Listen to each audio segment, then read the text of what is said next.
Welcome back, everyone. Ready for another deep dive. Today, we're going way back to the 90s Ooh, the 90s. to explore the story of DHEA. Dehydroepiandrosterone. You got it. It's been called the fountain of youth, linked to athletic performance, even touted as a potential treatment for everything from diabetes to depression. Quite a reputation for a single hormone, right? Right. So we dug into decades of research going all the way back to 1996. Oh, wow. So we're talking like the early days of DHEA research. Exactly. And we're going to take you through it chronologically, step by step, to see how the science has evolved. I love a good scientific history lesson. Where do we begin? Well, let's start with that 1996 editorial by Beaulieu. The title itself is pretty telling. Dehydroepiandrosterone, DHEA, a fountain of youth. Okay, so right off the bat, we see that early fascination with DHEA's anti-aging potential. Yeah, they were already calling it the fountain of youth even back then. But we don't actually have an abstract for this one. So we don't know exactly what Beaulieu is arguing, but the title definitely sets the stage. It does. Now, fast forward a few years to 2002. Okay, what's happening in the world of DHEA then? Well, by then, athletes had caught wind of DHEA and its potential connection to testosterone. So that's where the athletic performance boost idea comes in? Exactly. We found this review by Corrigan called DHEA in Sport. It basically shows how athletes were getting pretty excited about DHEA, hoping it could give them an edge. That makes sense. Athletes are always looking for that extra something, right? For sure. But Corrigan also points out that a lot of that early excitement wasn't really backed up by solid evidence. So more hype than hard science at that point. Yeah, pretty much. There was a lot of hope and speculation, but not a ton of rigorous research to support the claims. It's a good reminder that science takes time and careful investigation. Absolutely. Now let's jump ahead to 2003. Okay, what's new on the DHEA front? Well, researchers were starting to delve deeper into the complexities of DHEA, like how it acts in the brain. Oh, interesting. So it's not just about muscles and physical performance. Nope, DHEA is way more versatile than that. There's this French article by Pidi Ferrandi, DHEA and Aging, that really highlights this. Okay, what did they find? Well, one of the key things they point out is that DHEA actually acts as a neurosteroid. Meaning? It's produced within the brain itself. Wow, so it's playing a role in brain function too. Right. And it gets even more interesting because DHEA doesn't actually have its own specific receptor. Huh. That's unusual for a hormone, isn't it? So how does it work then? That's the thing. It acts more like a precursor, converting into other hormones like testosterone and estradiol to exert its effects. Oh, I see. So it's like a master hormone influencing other hormonal pathways. Exactly. In this article by Pidi Ferrandi, they found some promising results for DHEA in women over 70, like increased libido and better bone health. Interesting. But what about its effects on the brain, like cognition? That's where things were still pretty murky. The research on cognitive effects was inconclusive at that point. So still a lot of unanswered questions about DHEA and the brain. Definitely. But enough intrigue to keep researchers digging deeper. So where do we go next on our DHEA timeline? Well, let's fast forward to 2017 to a review by Kalman and Curtis called Cortisol and DHEA in Development and Psychopathology. Ooh, development and psychopathology. That sounds pretty intense. It is. This review takes us on a journey through DHEA's role throughout life, starting from the prenatal period all the way through adolescence. Wow, so they're looking at the long-term impact of DHEA. Exactly. And one of their main arguments is that we can't just study DHEA in isolation. We need to consider its relationship with other hormones, especially cortisol. Cortisol, the stress hormone. Right. They emphasize this idea of the DHEA-cortisol ratio as a key indicator of stress response. So like a balance between these two hormones. Right. And they argue that this balance or imbalance can influence everything from developmental outcomes to mental health. That makes a lot of sense. It's like a hormonal seesaw. I love that analogy. High DHEA, low cortisol, you're on the upswing, better equipped to handle stress. But if cortisol takes over and weighs down that side, you might be more vulnerable. Exactly. So this review really highlights the importance of understanding this hormonal interplay throughout life. Absolutely. Now, are you ready to jump back into the world of athletics for a moment? Always. What do we got? A 2015 review by Colump et al. Titled DHEA, Physical Exercise and Doping. This one shifts the focus a bit.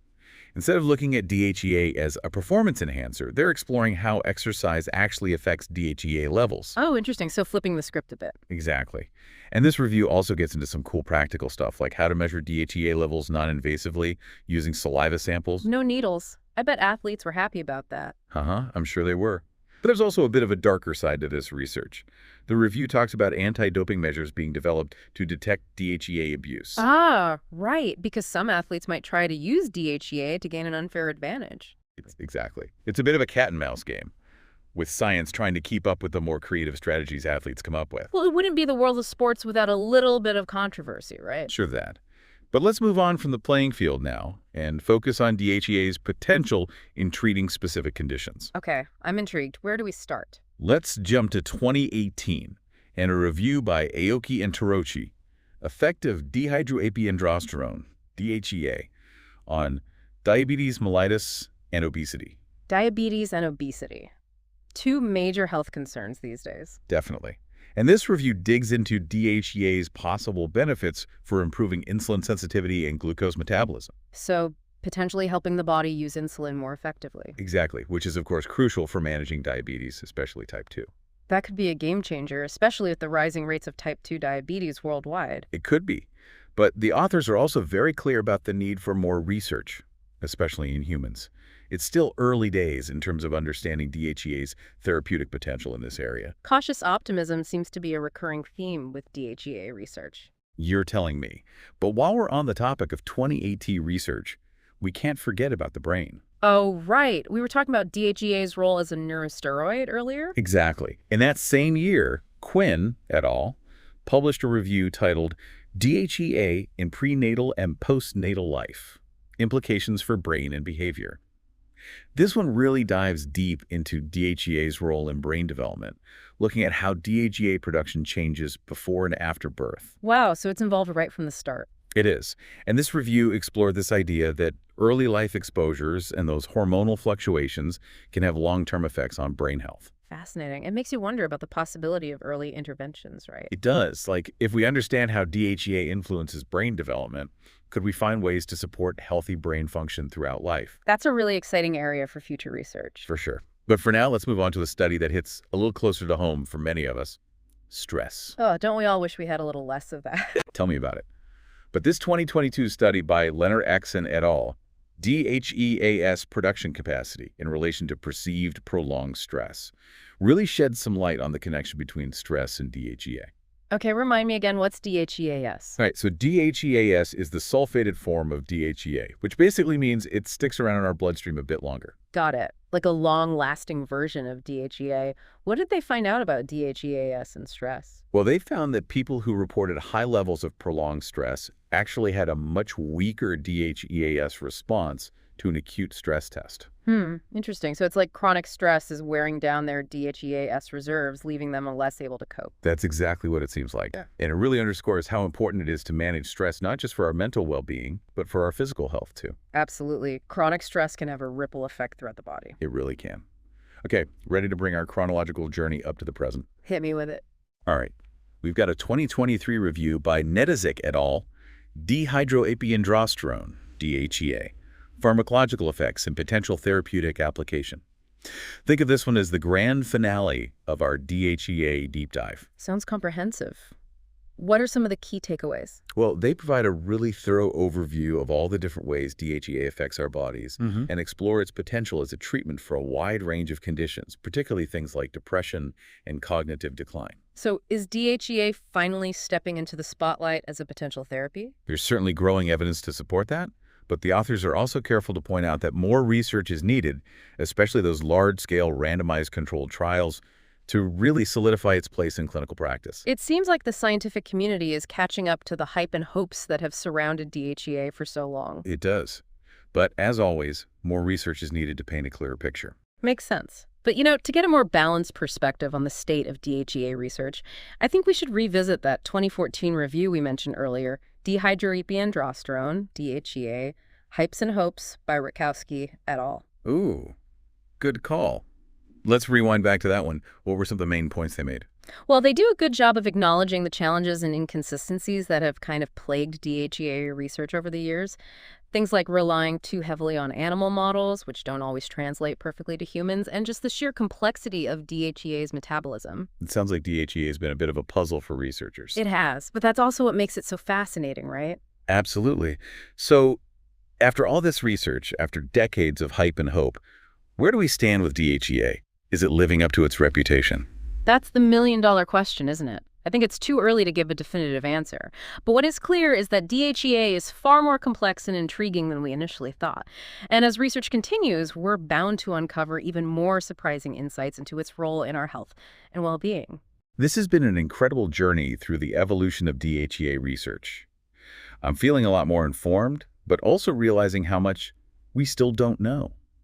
It's amazing how something that starts as a simple curiosity about a hormone can lead to such complex and thought-provoking discussions. It is, and I think that's what makes science so captivating. It's about constantly asking questions, challenging assumptions, and embracing the unknown. And with DHEA, it seems like we're just scratching the surface of what's possible. Well said. And speaking of scratching the surface, I think we've covered enough ground for one segment. We've journeyed through over 25 years of DHEA research. Wow, that's a lot to process. It is. So let's take a quick break to let all this sink in. And when we come back, we'll delve deeper into what all this research actually means for you, our listener. It's amazing, right, how much we've learned, but also how much is still out there to discover. That's what I love about this stuff. We've got all these pieces of the puzzle, from aging to athletics to stress, even brain development and diabetes. It's a good reminder that our bodies are these incredibly complex systems. Totally. Yeah. And understanding how a hormone like DHEA fits into all of that. It's like unlocking a whole new level of self-awareness. Absolutely. And hopefully that awareness can help us make better choices for our health and well-being. You know, for me, one of the biggest takeaways was that connection between DHEA and stress. Oh, yeah. That study about how chronic stress can actually mess with your body's ability to produce DHEA-S. It was a real eye-opener for me. Yeah. Like, it's not just about feeling frazzled, it's actually impacting our hormones or resilience. It really emphasizes the importance of managing stress, finding healthy ways to cope. It's not just a mental thing, it's a whole body thing. This deep dive has definitely given me a lot to think about. Me too. It's incredible how something that starts as a simple curiosity about a hormone can lead to these really profound insights. Right. It's like peeling back the layers of an onion, but way more fascinating. Exactly. So out of all the research we've explored, what stood out to you the most? Ooh, that's a tough one. There's been so much. But I think the most surprising thing for me has been just how versatile DHEA is. It's not just about aging or athletic performance. It's involved in so many different systems in our bodies. It's true. It's like it has a hand in everything. Brain development, stress response, the immune system, even how our bodies use sugar. It's incredible. It's like DHEA is this master conductor, orchestrating all these different processes within us. I love that analogy, and it really highlights how important it is to take a holistic view of our health, right? Absolutely. It's not just about chasing a single hormone or quick fix. It's about understanding how everything works together. Exactly. Our lifestyle, our stress levels, nutrition, hormones, it's all connected. And the more we understand those connections, the better equipped we are to make informed decisions about our health. Whether it's about exercise, what we eat, how we manage stress, even considering things like hormone therapy. Understanding the science behind DHEA can help us navigate those choices more thoughtfully. So to our listeners out there, we encourage you to keep learning, keep exploring the world of DHEA. This deep dive is just the beginning. Absolutely. There's a ton of information out there, and the research is constantly evolving. I'm sure we'll be revisiting DHEA again as new discoveries come out. It's not every day you come across a hormone that has such a wide-ranging influence on our lives. Well said. And as we wrap up this deep dive on DHEA, it's interesting to look back and see how far we've come in our understanding. We started with this idea of it being a fountain of youth, but now we have a much broader perspective. Right. We've zoomed out to see the whole picture, and while there are still pieces missing, we have a much deeper appreciation for just how complex and fascinating DHEA really is. And that, for me, is what makes DHEA research so compelling. It's a reminder that the human body is full of wonders that are still waiting to be discovered. Beautifully put. So, to our listeners, as we conclude our DHEA deep dive, we'll leave you with this final thought. If DHEA isn't just a fountain of youth, but a key to understanding our body's resilience and adaptability, how might that knowledge empower you to make choices that support your long-term health and well-being? It's a question worth pondering. And remember, the journey of discovery doesn't end here. Stay curious, keep exploring, and who knows what amazing insights you might find along the way. Thank you for joining us on this incredible deep dive into the world of DHEA research. We've enjoyed the exploration as much as we hope you have. Until next time, stay curious and keep those brains buzzing. You know, it's interesting as we wrap up this deep dive thinking about how we started with that fountain of youth idea. Right, like some magical anti-aging elixir. And now we see DHEA is so much more than that. It's like we've uncovered this hidden network, this intricate web of connections within our bodies. Exactly. And DHEA is right there in the middle of it, influencing everything from our stress response to brain development to how we metabolize sugar. It really underscores how everything's connected, doesn't it? It does. And I think that's one of the biggest takeaways for me, this sense of interconnectedness. It's not just about targeting one thing, one hormone. It's about understanding the whole system. Absolutely. Yeah. And that understanding can be so empowering. Totally. The more we know about how our bodies work, the better choices we can make. Whether it's about managing stress, eating a balanced diet, even considering things like hormone therapy down the line. Understanding DHEA and how it fits into the bigger picture, it gives us a whole new level of awareness. And with that awareness comes the ability to take control of our health, to make informed decisions. So as we wrap up this DHEA deep dive, we want to leave you with a final thought. If DHEA isn't just a fountain of youth, but a key to understanding our body's resilience, its ability to adapt and thrive, what choices can you make to support that? It's a question worth pondering. And remember, the journey of discovery doesn't end here. Keep learning, keep exploring, and who knows what amazing insights you'll uncover along the way. Thanks for joining us on this DHEA deep dive. We've loved exploring this topic with you. And we hope you've enjoyed it too. Until next time, stay curious and keep those brains buzzing.